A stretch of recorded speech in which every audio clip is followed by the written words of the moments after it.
नमस्कार, मी राहुल कुलकर्णी. श्री अमित शहा यांनी सहकार विभाग जो स्वतंत्रपणे तयार करण्यात आला आणि त्याचा कारभार स्वतःकडे घेतल्यानंतर अनेक अर्थाने चर्चा झाल्या. त्याला काही राजकीय अँगल पण होते. त्यानंतर नवं सरकार जेव्हा अस्तित्वात आलं तेव्हा श्री मुरलीधर मोहोळ यांच्याकडे, जे पुण्याचे नूतन खासदार आहेत, त्यांच्याकडे राज्यमंत्री आणि सहकार विभागाची जबाबदारी दिली. त्यानंतर सहकारमध्ये बराच रिफॉर्म होईल असं म्हटलं जात होतं. आता काही the reform in the bylaws of primary agriculture credit societies, ज्याला पॅक्स म्हणतो आपण, aim to enhance their viability and diversity their activity. म्हणजे आपल्या ज्या शेतकऱ्यांच्या प्राथमिक क्रेडिट सोसायट्याज बनवल्या ह्या सहकार विभागाने, त्यात बघा मॉडेल बायलॉजमध्ये बरेच चेंज केलेत. त्याच्यात इन्क्लुझिव्हिटी आणलेली आहे, कन्सल्टिव्ह प्रोसेस आहे आणि ऑपरेशनल एफिकेसी वाढवलेली आहे. तर ही इतकी महत्त्वाची गोष्ट आहे की ती आजपर्यंत कशी कळली नाही हाच मला तर प्रश्न पडला. कारण हे अलीकडेच बायलॉज बदलण्यात आलेत आणि ते समजावून सांगण्यासाठी श्री विद्याधर रानसकर सर आपल्यासोबत आहेत, जे महाराष्ट्राचं कोऑपरेटिव्ह संदर्भातलं धोरण दिल्लीतनं जे ठरतं त्याच्याशी संबंधित आहेत. आपल्या शिखर बँकेचे ते मुख्य प्रशासक आहेत आणि इतकं मोठं व्यक्तिमत्व, 30-40 वर्षाचा त्यांचा सहकार विभागाचा अनुभव.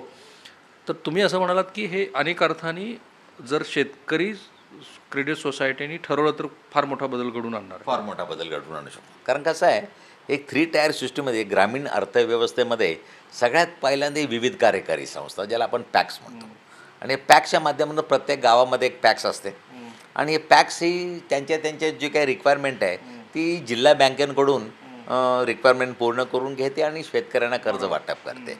आणि जिल्हा बँक आमच्याकडून करते आणि आम्ही नाबार्डकडून करत असतो, राज्य बँककडून. तर या सगळ्या गोष्टीमध्ये आत्तापर्यंत पॅक्सचं जे काही एरिया ऑफ ऑपरेशन होतं ते लिमिटेड होतं. लिमिटेड फक्त शेतकरी शेतीपुरतंच होतं. त्यामध्ये अनेक ठिकाणी राजकीय उद्देशाने पण काही विशिष्ट लोकांना सभासद करून घेतलं जायचं, विशिष्ट लोकांनाच कर्ज वाटप करायचं. आपल्या ज्या पॅक्सला कर्ज वाटप, आमचे जेवढे 50 लोक एका विशिष्ट पक्षाचे, राजकीय पक्षाचे, त्यांनाच फक्त कर्ज वाटप करायचं. पण या नवीन धोरणामध्ये नवीन जे बायलॉज तयार केले गेले त्यामध्ये या पॅक्सला त्यांनी इतक्या क्षेत्रामध्ये संधी दिली आहे की PACS can open school, PACS can open colleges, hospital, 5 star hotel, कुठलेही अनेक बिझनेस करायला त्यांनी अलाउड केले आणि त्यांना लोन पण आम्ही देणार, देणार.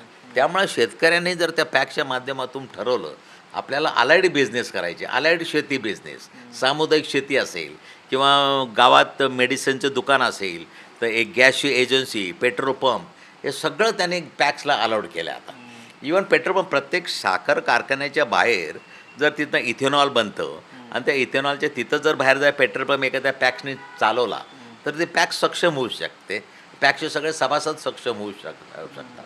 त्यामुळं त्यांनी आज पॅक्सचं जे एरिया ऑफ ऑपरेशन आहे आणि इतकं वाढवलं आहे या बायलॉजमध्ये. आणि अमित शहानी एक ठरवलं आहे की या सगळ्या पॅक्सचं कम्प्युटरायझेशन करायचं. आणि कम्प्युटरायझेशनमध्ये आज सेंट्रल, स्टेट हे दोघांची इन्व्हॉल्वमेंट आहे. स्टेट पण आहे, राज्य बँकेने पण त्यात कशा स्वरूपात असणार, पैशाच्या रूपात. राज्य बँकेने पण त्यात पहिल्यांदा 5 कोटी रुपये दिलेत आम्ही. आज राज्य पण त्यामध्ये आहे आणि सेंट्रल पण आहे. त्यामुळे जवळजवळ आज 65,000 पॅक्सचं कम्प्युटरायझेशन करायचं ठरतं आहे.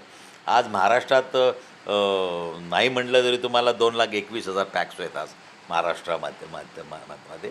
त्यामुळं उद्या कुठलाही निर्णय घ्यायचा असेल तर एखाद्या क्लिकवरती त्या संपूर्ण राज्याची, खेडेगावची, की शेतकरी किती, उत्पन्न किती, कुटुंबातील लोक किती एकर जागा होल्ड करता येतो, कुठल्या एकरमध्ये किती जागेमध्ये काय पीक उत्पन्न केलं आहे, कसे डिसिजन पॉलिसी राबवायचे, हे अत्यंत आधुनिक पद्धतीनं याच्या पुढं ग्रामीण अर्थव्यवस्था सक्षम करण्यापाठीमागं हे जे काही केंद्र सरकारने सहकाराचं धोरण म्हणजे अवलंबलेलं आहे. आणि त्याकरता एक वेगळी मिनिस्ट्री आणि त्याकरता संपूर्ण यंत्रणा वेगळी.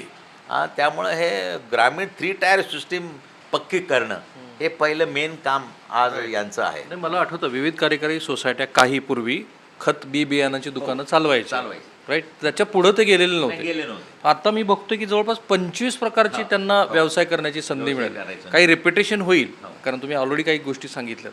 पण अशा 25 गोष्टी कुठल्या आहेत की ज्या हे करू शकतात विविध कार्यकारी सोसायट्या? नाही, विविध कार्यकारी गोष्ट सोसायटी म्हणजे मी तुम्हाला आधी सांगते, BBA दुकान असेल, पेट्रोल पंप असेल, तुमचं सामूहिक केश कर्तनालय असेल, सहकार पथावर चाललेलं, त्या गावामध्ये जे तुम्हाला सहकार तत्वावरती चालवायचं आहे त्याला सगळ्याला जवळजवळ, म्हणजे मी कॉलेजेस म्हणतो, स्कूल म्हणतो, हॉस्पिटल म्हणतो, 5 स्टार हॉटेल्स म्हणतो, या सगळ्या जिथं ज्या मोठ्या कॅपिटलची गरज आहे त्याला भांडवल पण पुरवायचं काम बँकांना सांगण्यात आलेलं आहे.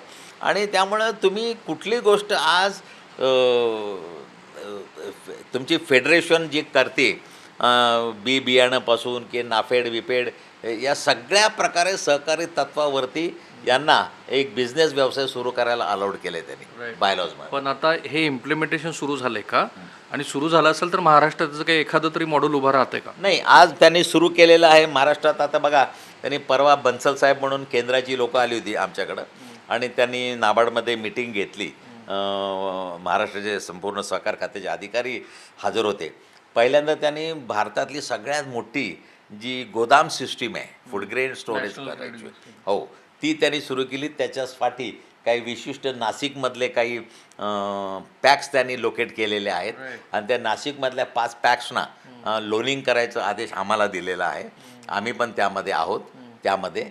त्यामुळं त्या पॅक्सला त्यांनी हे केलेलं आहे, शॉर्टलिस्ट केलेलं आहे. अशा प्रकारे अनेक ठिकाणी त्यांनी ते शॉर्टलिस्ट करून त्यांचं गोदाम, मोठमोठी गोदामं, त्यांना सबसिडी आहे, केंद्राची सबसिडी आहे, आमचं लोन आहे, महाराष्ट्र शासनाचं पण त्यांना आर्थिक मदत आहे.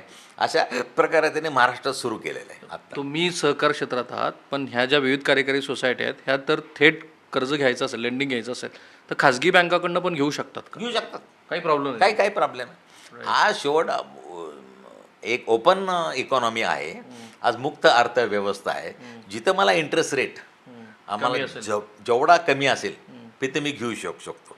असं काय माझ्यावर बंधन नाही की त्यांनी जिल्हा बँकेकडूनच घेतलं पाहिजे. ते ज्या जिल्हा बँकेला प्रतिनिधित्व करतात त्यांच्याकडनंही घेतलं नाही नाही तरी तरी चालतं. मग त्यांनी काय करायचं, ठराव घ्यायचा आहे का? काय नाही, त्यांनी त्यांच्या पॅक्समध्ये एकदा का ते ठराव केलं, व्हॅबिलिटी नाबार्डकडं तर प्रोजेक्ट सबमिट करावा लागतो.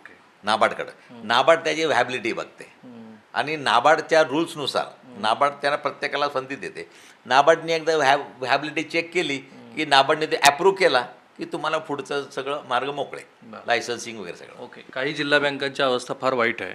31 पैकी 10-12 चांगल्या चाललेल्या आहेत. पण त्या जिल्हा बँका वाईट आहेत आर्थिकदृष्ट्या म्हणून ह्या विविध कार्यकारी सोसायट्या पण अडचणीत आलेल्या आहेत. तर त्यांना ह्या संधीचा लाभ घेता येईल. आता मध्यंतरी त्यांनी कसं केलं की ज्या जिल्हा बँका अडचणीत आहेत त्या जिल्हा बँकांच्या क्षेत्रातील पॅक्सना थेट कर्जपुरवठा करायला आम्हाला अलाउड केलं. शिखर बँकेला अलाउड केलं. आजपर्यंत शिखर बँकेला अलाउड नव्हतं. शिखर बँक जिल्हा बँकांनाच करणार, जिल्हा बँक पॅक्सना करणार.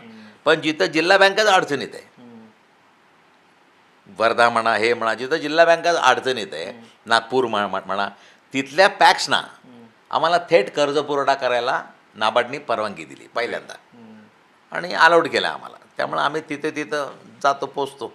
पण ह्या खाजगी काही लोकांबरोबर MOU वगैरे साईन करू शकतात?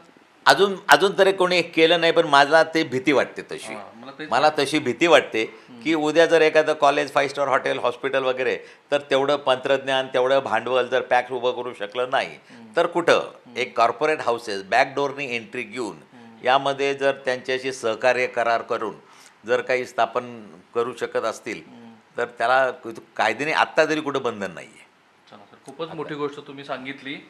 आणि NDTVच्या प्रेक्षकांसाठी जे विशेषतः पश्चिम महाराष्ट्रातल्या ज्या विविध कार्यकारी सोसायट्या त्या सक्षम आहेत आणि त्यांनी अशा पद्धतीचे प्रयोग करायला हरकत नाही. सर जसं म्हणतात तसा एक चिंतेची बाब आहे, पण ती जेव्हा घडेल त्यावेळेला प्रशासकीय पातळीवर, कारण एक तर निश्चित आहे की श्री अमित शहा यांचं धोरण असं आहे की या देशामध्ये अधिकात अधिक सहकार विभागाचं, सहकारी संस्थांचं जाळं गेलं पाहिजे, ज्याला इंग्रजीत पेनिट्रेशन आपण म्हणतो.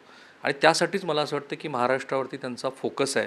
कारण राज्यमंत्री असतील किंवा केंद्रीय सहकार मंत्री असतील यांच्या एका पाठोपाठ एक बैठका सुरूच आहेत. कॅमेरामन निकेतन मानेसह मी राहुल कुलकर्णी, NDTV मराठी, पुणे.